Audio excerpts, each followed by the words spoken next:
എന്റെ ക്യാമറമാൻ ഇന്ന് വായ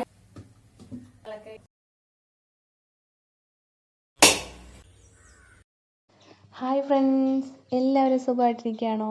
അപ്പോൾ ഞങ്ങളിവിടെ സുഖമായിട്ടിരിക്കുകയാണ് കേട്ടോ. അപ്പോൾ നമുക്ക് ഇന്നത്തെ രേഷ്മാസ് ഡയറിയിലെ താളുകളിലേക്ക് കടന്നാലോ? അപ്പോൾ രാവിലെ അതിരാവിലെ ഒന്നും അല്ല, ഇത് കുറച്ച് ഒരു 8 മണിയൊക്കെ ആയിട്ടുണ്ട് കേട്ടോ. അപ്പം അപ്പം ഉണ്ടാക്കുകയാണ്. അപ്പവും പിന്നെ അപ്പത്തിൻ്റെ കൂടെ തോരൻ ചമ്മന്തിയാണ് ഞാൻ ഉദ്ദേശിച്ചിരിക്കുന്നത്. പിന്നെ അണ്ണൻ രാവിലെ പതിവ് പോലെ തന്നെ പോയിട്ടുണ്ട്. പാർത്ത മോൻ ഇന്ന് പോയിട്ടില്ല. അവന് പനി അങ്ങോട്ട് നന്നായിട്ട് മാറാത്തതുകൊണ്ട് ഇന്നും കൂടി അവനെ വിട്ടില്ല കേട്ടോ. അപ്പോൾ ഇന്നത്തെ വിശേഷങ്ങൾ ഇതൊക്കെ ഇങ്ങനെ ആരംഭിക്കുകയാണ് കേട്ടോ. ഇന്ന് പാർത്തൻ സ്കൂളിൽ പോയില്ല കേട്ടോ. പനി 2 ദിവസമായി പനിയും കൊണ്ട് ലീവ് എടുത്തിരിക്കുക. അതുകൊണ്ട് ഇന്നും കൂടെ സ്കൂളിൽ വിട്ടില്ല. ക്ഷീണമൊന്നും കൊണ്ട് മാറിയിട്ടില്ല, അതുകൊണ്ടാണ് ഇന്നും കൂടെ വിടാത്തത്. 2 ദിവസം കൊണ്ടൊന്നും വീട്ടിൽ നിന്ന് റെസ്റ്റ് എടുത്തിട്ടൊക്കെ എല്ലാവരും കഴിയും. പിന്നെ എന്തൊക്കെയുണ്ട് വിശേഷങ്ങൾ? എല്ലാവരും സുഖമായിട്ടൊക്കെ ഇരിക്കുമല്ലേ? അപ്പം നമ്മുടെ ഇന്നത്തെ ദിവസത്തെ കുറച്ച് കാര്യങ്ങളൊക്കെ ആരംഭിക്കുകയാണ്. അപ്പോൾ എല്ലാവരെയും എൻ്റെ വീഡിയോയിലേക്ക് ക്ഷണിക്കുകയാണ്. അപ്പോൾ നമുക്ക് സ്റ്റാർട്ട് ചെയ്യാം.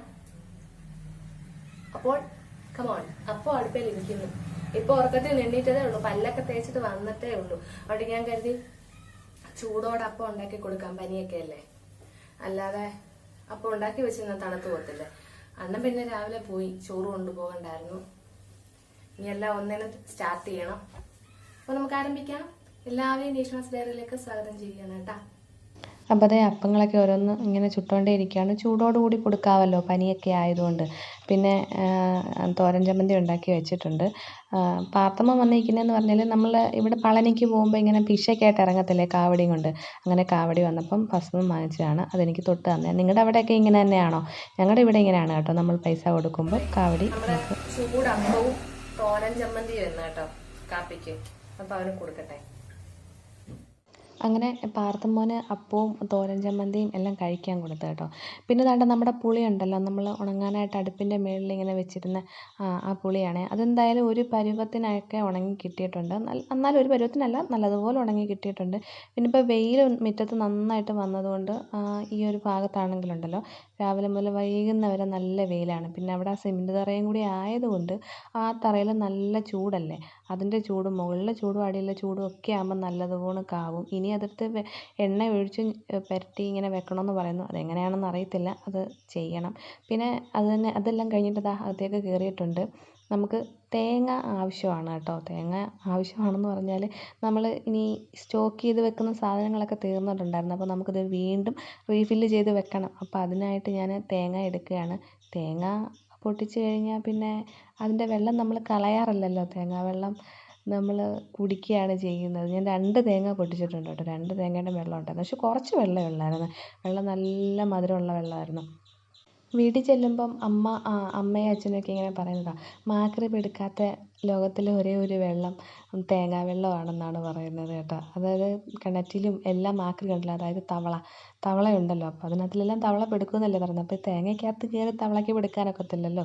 തവള പെടുക്കാത്ത വെള്ളം തേങ്ങാ വെള്ളമാണെന്നാണ് പറയുന്നത്. അങ്ങനെ തന്നെ ഞാൻ ഇന്ന് തേങ്ങ കുറച്ച് വറുത്ത് വയ്ക്കാനായിട്ടാണ് തീരുമാനിച്ചേക്കുന്നത് കേട്ടോ. അതാകുമ്പോൾ നമുക്ക് എപ്പോൾ വേണമെങ്കിലും വറുത്തരച്ച് തീയലോ അല്ലെങ്കിൽ എന്തെങ്കിലും വറുത്തരച്ച് കറി വെക്കുന്ന മീനോ എന്തെങ്കിലുമൊക്കെ കിട്ടുവാണെങ്കിൽ നമുക്ക് എടുത്ത് അരച്ചാൽ മതിയല്ലോ. അപ്പോൾ അതിനുവേണ്ടി ഞാനിങ്ങനെ തേങ്ങ ആറാൻ വേണ്ടി വെച്ചു. പിന്നെ നമ്മുടെ കരിവേപ്പില തീർന്നിട്ടുണ്ടായിരുന്നു. ഞാൻ പിന്നെ വെളിയിൽ പോയി പിച്ചിക്കൊണ്ട് വന്ന് നമ്മൾ അതും പിച്ചിയിട്ട് കേട്ടോ. നമ്മൾ ഇന്നാൾക്ക് കാണിച്ചില്ലേ ആ അല് വീണ്ടും ഉണ്ടാക്കിയിട്ടുണ്ട്. നല്ല സോഫ്റ്റാ, നല്ല മണവും. എനിക്കാണെങ്കിൽ കഴിച്ചോളാൻ വയ്ക്കാം, കൊതി വരുന്നു. അടിപൊളിയാ. ഇതാണെങ്കില് മൈദ വേണ്ട, അരിപ്പൊടി വേണ്ട, ഒന്നും വേണ്ട. ഈസി ആയിട്ട് നമുക്ക് ഉണ്ടാക്കാവുന്ന ഒരു അലുവയാണ്. അപ്പൊ ഇത് എങ്ങനെ ഉണ്ടാക്കുന്നത്, ഇതിന്റെ റെസിപ്പി നിങ്ങൾക്ക് വേണമെന്നുണ്ടെങ്കിൽ കമന്റ് ചെയ്യുക, ഞാൻ ഷോർട്സ് ആയിട്ട് ഇടാം. അപ്പോൾ ഈ അലുവ ഉണ്ടാക്കാൻ വളരെ സിമ്പിളാണ് കേട്ടോ. അപ്പോൾ ആർക്കെങ്കിലും ഇതിൻ്റെ സെപ്പറേറ്റ് വീഡിയോ വേണമെങ്കിൽ കമൻറ്റ് ഇട്ടോ, ഞാൻ ഷോർട്സ് ആയിട്ട് ഇട്ടേക്കാം. ഇത് എൻ്റെ സ്വന്തം റെസിപ്പി ഒന്നും അല്ല കേട്ടോ. എനിക്കിത് നമ്മുടെ സോഷ്യൽ മീഡിയയിൽ നിന്ന് തന്നെ കിട്ടിയതാണ്. പക്ഷേ ഇത് ചെയ്ത് നോക്കിയപ്പോൾ അടിപൊളി നല്ല ടേസ്റ്റായിരുന്നു. അതുകൊണ്ടാണ് ഞാൻ നിങ്ങളെ വീണ്ടും അത് കാണിച്ചത് കേട്ടോ. അപ്പം നമ്മളെല്ലാ സാധനങ്ങളൊക്കെ എല്ലാം ഫില്ല് ചെയ്ത് വെച്ചു. പിന്നെ നമുക്ക് തുണി കഴുകാനായിട്ട് നമ്മൾ ഇറങ്ങിയതാണ് കേട്ടോ. തുണി കഴുകലും കാര്യങ്ങളും ഒക്കെ കഴിഞ്ഞിട്ട് പിന്നെ മുറ്റത്ത് കുറച്ച് പോച്ച ഇങ്ങനെ നമ്മൾ പറിക്കുന്നതിനനുസരിച്ച് വീണ്ടും കുരുത്ത് വന്നുകൊണ്ടേ ഇരിക്കും. ഇത് തന്നെ പരിപാടി. ഞാൻ ഇവിടെ എല്ലാം പിച്ചി കഴിഞ്ഞ് ഇനി ഇപ്പുറത്തെ വശത്ത് പോച്ച പറിച്ചുകൊണ്ടിരിക്കുക. പിന്നെ അത് തന്നെയല്ല, ഇവിടെ എല്ലാം ഈ 10 മണിച്ചെടി ഉണ്ടല്ലോ, 10 മണിച്ചെടിയുടെ ചെറിയ ചെറിയ തൈകളുണ്ടായിരുന്നു.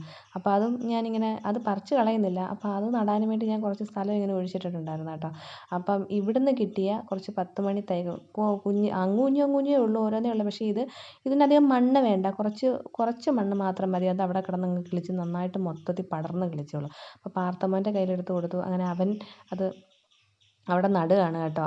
എന്തുവാ 10 മണിയുടെ ഒരു മൂട് ഞാൻ വീട്ടിൽ പോയിട്ട് വന്നപ്പോൾ കൊണ്ടുവന്നായിരുന്നു. അതിപ്പോൾ ഒരു ശകലം ഒന്നായിട്ടുണ്ട്. പിന്നെ ഇത് നമ്മുടെ ഈ മുറ്റത്തു നിന്ന് തന്നെ കിട്ടിയ തൈകളാണ്. അങ്ങനെ അവൻ 10 മണിയുടെ തൈ അവിടെ നട്ടിട്ടുണ്ടായിരുന്നു. ഇനി അത് നന്നായിട്ട് പടർന്ന് കിളിക്കട്ടെ.